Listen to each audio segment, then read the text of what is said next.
the studio in Nitro, West Virginia. This is Unreasonable Doubt. It's a podcast about West Virginia University basketball. I'm Josh Witt, and West Virginia had their first blowout loss of the season. Welcome back. There's only been one game in 20 days. One game before tonight since December 14th. It's been a dry spell, and West Virginia comes out of that dry spell not fully available. Brennan Lorient did not play, and that didn't help. And I would say that amount of time off is too much time off. So Rusty playing arguably the best team in the Big 12, an undefeated Iowa State team, first true road game. And did I say it was a blowout? They lost by 21 to the Cyclones, and it was garbage time by the second TV timeout of the second half. And it was close for 10 minutes. I mean, it's not a good sign. It's a good sign when you're shooting 80% from the field. It's a bad sign that you're shooting 80% from the field and you're only up 2. Like if you're making 8 out of every 10 shots, that's really good. And then you look at the scoreboard and you're only up 2. 80% shooting for any team, very difficult. And if you're only up 2 and you're shooting 80%, then you got to keep that up to keep your lead. And West Virginia absolutely could not do that. That is next to impossible to do. And there were very few bright spots from this game. And let's be clear, this is a scheduled loss. Iowa State went to West Lafayette and beat a top 10, top 5 Purdue team by a large margin. So there is, and TJ with his gum chewing and his tight polos, he's an established guy. This is not his first year at Iowa State. And they're really good. And they're going to be really good. And so all that's true. And this is the best team West Virginia has played. And it looked like it. In that the team that West Virginia was playing was really good. They were as advertised. They were great at shooting the ball. They did that against West Virginia. They were really good at defense. They held West Virginia under 60 points. They did all the good stuff. There were a couple of bright spots for the Mountaineers. One was Chance Moore. With Lorient out, Chance Moore got the start, and he did Chance Moore things. And it's always fun to watch Chance Moore drive the ball, attack the rim. He was the most physical guy on both sides of the floor tonight. Chance did not have much help tonight offensively. The other bright spot was Amir Jenkins. He's going to be great. And he doesn't want to shoot. I mean, Floyd was too wide open, threw it to Jenkins on the baseline. Jenkins was like, "Why are you giving it to me?" And then took the shot, was not confident in it. He is confident dribbling the ball. Very confident. No turnovers tonight. Just ridiculous what he can do. And Iowa State, really good at defense. And you end up playing isolation ball one-on-one. And Jenkins is comfortable with that. And there was one play, I don't know if it was the end of the first half, beginning of the second half, where he is draped by a Cyclone. And he's dribbling. It looked like one dribble behind the back, looked like a carry. Got to the rim. Crazy, ridiculous pass. Difficult pass to DJ Thomas. He couldn't finish the play. But he is going to be really good at basketball. And if he gets comfortable thinking, you know what, I'm going to shoot the ball, then that's amazing. And with the prospects of Jenkins sticking around, which is an if, and Miles Sadler coming in as a heralded freshman, and you know that Ross Hodge is playing Jasper Floyd and Jenkins at the same time, so he's not against playing two guards. Seeing Jenkins and Sadler next season, I'm getting ahead of myself because it's January, plenty of games to play this season. I want to see that. And I want to see that when I see Amir Jenkins do that tonight against the best team West Virginia's played. And the other bright spot is that West Virginia doesn't have to play Iowa State again. Don't have to see him again until possibly Kansas City for the Big 12 tournament. And that's a thank goodness. It is a rip the Band-Aid off situation. You only play them once. You don't want to play them twice. And they are top of Division I good. So that is a bright spot, is that you go down the rest of the schedule, you don't see Iowa State there. So very few bright spots. There was one unintentional comedy bright spot. Well, there was a few. First of all, the lead-in for the WVU Iowa State game on ESPN2, and West Virginia is going to be readily available. Somebody could be flipping around and say, oh, there's West Virginia playing. Not a great look tonight on ESPN2, but the lead-in was indoor golf, which was riveting. Guys hitting balls in the mats and playing top golf competitively. That's really cool. Nice lead into college basketball. And then another unintentional comedy. I thought that was funny, and I like golf.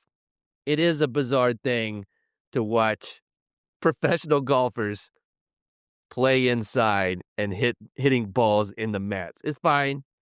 Very weird. And then delaying the basketball game, because it's not only is it indoor golf, it's live indoor golf. So there was a scenario tonight where the West Virginia game was going to start on ESPN Plus because the indoor golf went to overtime. We're very familiar with the yellow scroll of like, hey, catch this game somewhere else because this basketball game's going long, or this football game is going long. It might be the first time in history where you get the yellow scroll for, hey, they're still hitting into a mat in somewhere inside in California. That's so crazy. So less crazy because it didn't go to golf overtime. I saw a golf timeout, which is great because in real golf, you're not on the clock. You don't have to take a timeout. You just step away from the shot. Then I believe there was a commercial in between indoor golf and basketball for water.com. And I didn't shout out to water.com. I didn't know that you existed. It seems like low-hanging fruit. There should be a water.com website. Is it to sell a variety of different waters? Of course it should be. Who am I to judge what's on water.com? It just blew my mind. But glad to know that it's out there. Everything that exists as an object has a website with .com after it. I've never in my life typed in water.com, not even as a curiosity. So that exists, water.com. And then the last bright spot that didn't have anything to do with how well WVU played basketball was King McClure's insistence on mispronouncing Harlan's last name. And this isn't King McClure's first WVU call, but my man was dead set on calling Harlan Obioha Harlan Obiaho. Now, that's right. He just flipped it. He's going by Phil. Now, he's there in person watching the game, and so you can't miss Harlan Obioha. He's a 7-foot guy.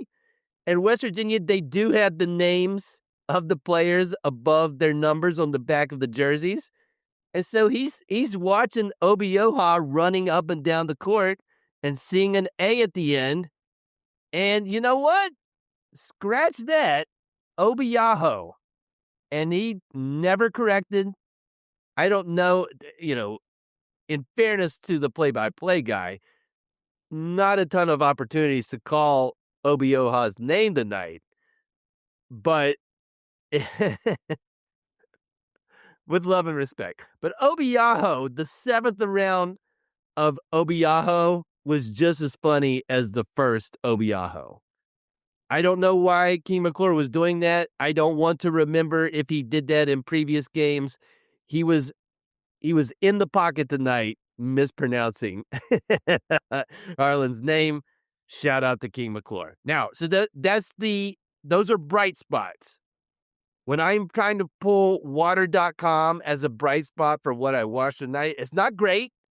But again, keep in mind, first true road game, top 5 team, undefeated, all that stuff. Missing a starter. No excuses, but all those things are true. Here's the darkness. If West Virginia is going to win on the road, at home, outside, small gym, football stadium, Honor Huff's got to make shots. And he started the game with a wide open 3 and made it. And that's the only field goal he made. Missed the next 8 attempts, did get to the free throw line and made his 3 free throw shots. But that's it. So there's not a ton of scenarios in Big 12 play where you find West Virginia scoring more points than the other team if Honor Huff isn't making shots, plural. And he got decent looks tonight. Like, it's not wide open or a little wide open. He got one wide open shot and he made that. The other shots, he got off cleanly. And you got to have more than 0 go in for West Virginia. And let me find a bright spot in the darkness. When you get blown out, then it hits the palate easier when Honor Huff has an off night shooting. Just like in the games against really bad teams, it's like save those made threes. The opposite is true when you're playing a really good team. And it's not the difference of West Virginia winning and losing. If Honor Huff makes 2 of those next 8 shots, West Virginia still gets blown out tonight. So just miss them. That's fine. And then gives you a chance to rebound in the next game. So that's fine, but that is darkness. Have you ever searched yourself online? I've done it. I haven't liked what I've seen. The results could be surprising and sometimes unsettling. Your phone number, your home address, even details about your family are out there, whether you agreed to it or not. That's because data brokers are collecting and selling your information to marketers, scammers, and basically anyone willing to pay. Aura fights back. They remove your personal data from broker sites and keep it off. Aura also alerts you fast if your information shows up in a breach or on the dark web. And if your identity is ever stolen, you are backed by up to $5 million in insurance and 24/7 US-based fraud support to help you recover quickly. Right now, you can try Aura free for 14 days when you visit aura.com/remove. That is enough time for Aura to start removing your personal information from data broker sites. Sign up today at aura.com/remove and get the peace of mind that your privacy, identity, and finances are safeguarded. That's aura.com/remove. Certain terms apply. See the site for details. Trayson Eaglestaff was not bad offensively. He was dribbling a lot, found the ball in his hand, made a couple of threes. Trayson Eaglestaff's issue tonight, as it has been in other games, was who he had to guard. And unfortunately, his guard tonight was like apparently one of the best 3-point shooters in the country. And he's 6'8". And that guy, and Trayson Eaglestaff didn't guard him the whole game, but guarded him most of the time when he was in. And the guy he was guarding went 8 for 10 from 3 and 9 for 13 overall. He went for 26. And so, yeah, some of that's Eaglestaff. and you saw Eagle staff biting on pump fakes, just scrambling. Iowa State sometimes almost looking for the matchup. Well, if Eagle staff wasn't guarding that guy, he was guarding Jefferson, and Iowa State was, especially in the first half, looking for where's Eagle staff. Let's put the ball in the hands of the guy that Eagle staff is guarding. That was a thing, and that can be a thing for this team. But it wasn't just Eagle staff. West Virginia as a whole, in this, how do you beat Iowa State? You got to get stops. How do you win in the Big 12? You got to get stops. And West Virginia did not get a ton of stops tonight. And that is West Virginia's 5th loss. All 5 losses, West Virginia gave up more than 70 points. It's the first time West Virginia has given up 80 in regulation. And Ross Hodge this is his 3rd season as the Division I head coach. It's only the 2nd time a Ross Hodge team has given up 80 in regulation. So it just happened at Iowa State, and then it happened 2 seasons ago versus Dusty May's FAU team. But that is a thing, and that is not good. It definitely, this game reminded me of the Xavier game, but these players are better than Xavier. And so it made it look worse. We mentioned Obioha. He only had 2 rebounds tonight in 21 minutes of playing time. West Virginia was minus 12 in rebounding tonight. A couple of those batting the ball around. West Virginia cannot grab the rebound. Iowa State gets second, third chances. Almost every one of those possessions, that only happened a few times, but it only takes a few times. And that ending with a made 3-pointer, where those are, this is a scientific term, those are daggers. And West Virginia gave up multiple daggers tonight in a situation where they can't grab the rebound. And Obioha, 7-footer, good passer. He had 4 assists tonight, but my man is a pass-first center. It's early in the game. West Virginia, back when they were shooting 80%, Obioha gets the ball. He's a dribble and a dunk away, and nothing in between him and the basket. And it's not a full 1 Mississippi before he does anything. But when he gets the ball, he's looking to pass. And then he realizes, oh, I can dribble once and dunk it. And he does do it reluctantly. And that's wild. West Virginia has a big 7-footer. And that big 7-footer is not looking to attack the rim. I did not expect Harlan Obioha to come in and be a pass-first center. But here we are. Jackson Fields. I thought he would start in the place of Brendan Laurier. He did not. And not only did he not start, 7 minutes, an extremely quiet 7 minutes. And a few games into the Jackson Fields experiment, I don't know what West Virginia has in Jackson Fields. I thought this was a clear case where he would get the start. And it was not clear, and he did not start. And what am I missing? In a game where Laurier sits, prime opportunity for Jackson Fields to get some minutes, and he's not the first big guy in. DJ Thomas is, and when he comes in, it was library quiet from Fields. So that's not great. And DJ Thomas, like Amir Jenkins, I'm excited about his future. He got good reps against great competition tonight. But more than Jenkins, Thomas looked like a freshman in many spots, especially on the defensive end. And so definitely more darkness than bright spots tonight. West Virginia, going into this one, had a small percentage chance of winning this game and needed a lot of things to go right. And for the first 8 to 10 minutes, you couldn't script it any better offensively, but the game is 40 minutes, and outside of those 8 to 10 minutes offensively, nothing helped the odds and that small percentage chance of winning the game. Unreasonable Doubt is under the Smoking Musket umbrella. Go to smokingmusket.com. Read posts about WVU sports, Daily Throwdown. Check that out. Go to the Discord. We're talking about WVU sports and other stuff on the Smoking Musket Discord.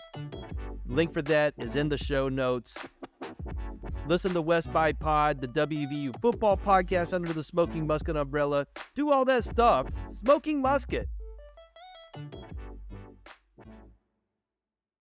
The next game for the Mountaineers, we're here, and I was almost here in the Ohio State game, but we are in early January at the first must-win game of the season for the Mountaineers. And you may be listening to this, and your West Virginia is now 9-5 on the season with no NCAA tournament resume wins. And if West Virginia wins this next game, it's not a tournament resume win. And you may be saying, Josh, that ship sailed. What are you talking about, must win? If you've got some hope for this season with a first-year coach and a brand-new roster and some pieces that got added in the middle of the non-conference schedule, and you have some hope, then listen to me. This is a must-win. And it's Tuesday night, 7 p.m., ESPN2, Hope Coliseum. West Virginia comes home to face the Cincinnati Bearcats. And there's a lot of similarities with West Virginia and Cincinnati. West Virginia started on the road against Iowa State. Cincinnati starts Big 12 play tomorrow against the Houston Cougars, who I think of as a Terminator. So they start off with one of the best teams in Big 12. They get them at home, but that's a rip the Band-Aid off situation. So both teams start with a doozy in Big 12 play. Cincinnati, like West Virginia, have lost to Xavier. They've lost to Clemson. There are some Mountaineer ghosts, some former Mountaineers on this Cincinnati team, and they're in flux. Kirk Kriisa have started most of the Cincinnati games this season, but came off the bench in their last game against Lipscomb. Sincere Harris, who was a Mountaineer last season, he's a Bearcat. For most of the season, he's been coming off the bench. The last game against Lipscomb, he got the start. Jizzle James, familiar name. West Virginia's played him a bunch. He was removed from the roster in the offseason, then got welcomed back in December. Started his first game against Lipscomb. Day Thomas is still there. Wes Miller still coaching them. And it is the Spider-Man meme. West Virginia is pointing at Cincinnati, and Cincinnati's pointing and saying, hey, when we score 70, we're undefeated. And if we don't get to 70, we're always defeated. I mean, you look at the statistics. Cincinnati is top 10 in the country defensively and can't crack the top 200 offensively. So defense travels, and they're pretty consistent defensively, but offense is the challenge. And so their threshold so far this year is 70. If they get to 70, they win. If they don't, they lose. West Virginia's Spider-Man is how much they give up. And when West Virginia holds a team to under 70 points, they're undefeated. And when a team scores more than 70, West Virginia is all the way defeated. So we've got a Spider-Man meme, two very similar teams in a similar spot. West Virginia is at home. Both teams most likely going to be 0-1 in Big 12 play. Something's got to give. And if West Virginia gives on this one and they lose to Cincinnati on Tuesday, they'll start Big 12 play 0-2. Their next two games, home versus Kansas, then they go to Houston to play the Cougars. And that screams 0-4. And then I don't know what, then we're changing the outlook and we're changing what the goals are for this season. And it stinks that it would happen 4 games into Big 12 play, but that is possible. And so can West Virginia on Tuesday night win their first must-win game of the season with Mountaineer Ghost coming in dressed in Bearcat clothing? And apparently 3 coaches ago, that guy coached at Cincinnati. We'll find out. That's it for this episode of Unreasonable Doubt. Listen on all the platforms, or just pick one: Apple Podcasts, Spotify Podcasts, Amazon Podcasts, Pocket Cast Podcasts, YouTube. Until next time, I'm Josh Witt. WVU for the 2025-2026 season. They have 9 wins and they have 5 losses.